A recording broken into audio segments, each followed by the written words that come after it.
And what I'm going to do now is just press the pause button, and then I'll press the return to home, because I think it'll be another sort of 15 minutes or something like that, because there is actually a lot of cars to detect. And that's one thing I've learned, is that actually you want to set your thresholds quite high, maybe if you're looking for vehicles, particularly in a sort of town or city, because there's cars everywhere. Whereas if you're out in the open and you're thinking, I might only just detect one or two vehicles coming down this road in half an hour, then that might be your sort of threshold that you're looking at. But again, it's all about experimenting, and for the tasks that you're doing in terms of your thresholds and your confidence levels as well. So the drone's just going to land back now on my useful landing pad, and we're going to go back in, and I'll show you on the computer what the imagery looks like and how FlightHub 2 processes it. We're now back on the computer where we left off.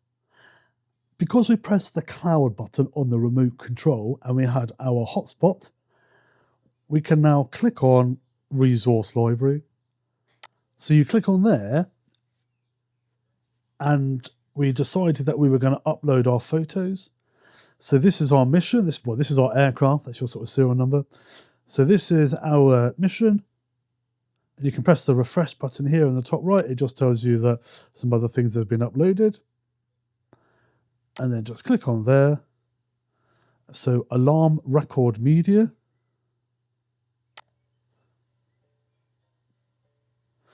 And here we have, these are all the images that were taken. And at the moment, these are just sort of the thumbnail images, as it were, that they've uploaded, which is really interesting. So we're going to do overlay on map. Overlaid on map. And then you can click on Flight Route Library. Click on your route, and you'll see here all the images that it took.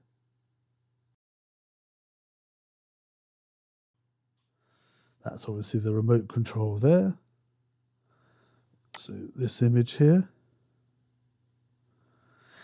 And it's got a count of everything that it detected, all the vehicles there. It should go through. There we are. Is that a person?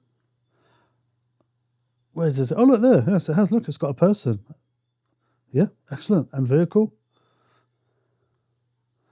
You can move across. Remember, we said that we wanted it to detect every vehicle. And what's this one here? We'll just click on that image, see what it's detected. There we are, person. So, yeah, that there is a person. That would have been me there with the remote control. Okay, yeah, excellent, excellent. So that's what that has done there. So you can hide the markups if you wanted, or you can click to hide any annotations that you may have put on. And that's, rather than just viewing the files on your computer, with FlightHub 2, it'll overlay them and also annotate the detections that it had. What you can also do when you just get back to your sort of project view is hover over where it says map photos. So you can click on there, just move this to one side, and then you can actually sort of click on your photos in here, whether you want to cancel the overlay or recenter to where that image is. And what you need to just be aware of is when you click on a photo, what will come up is the position of the aircraft. That's that blue triangle, the area it was looking at, and the photo really that you have pinned here is sort of more or less the center of that photo. It's more or less the center. And then remember, you've got that spread out of it. So if you were to click on this one, you've got the center of the photo there, and then you've got the spread from the view. So here, yeah, excellent. Yeah, we've got a person. It's detected a person. And you can also decide whether you want to add anything else. So you could draw a box around something that it may have forgotten or hasn't detected, and you can say whether it's a person or a vehicle if you wanted to. So we'll click out of that.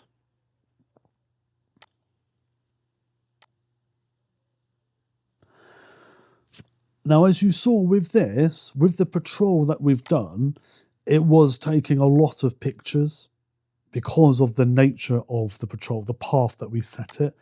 So what you might want to do is actually, when you go back into your patrol route, you've got them all there, is take yourself just down to where it says course angle, and rather than doing that sideways course to your patrol route, change it and maybe just decide, actually, we want to do it in this direction, going from right to left.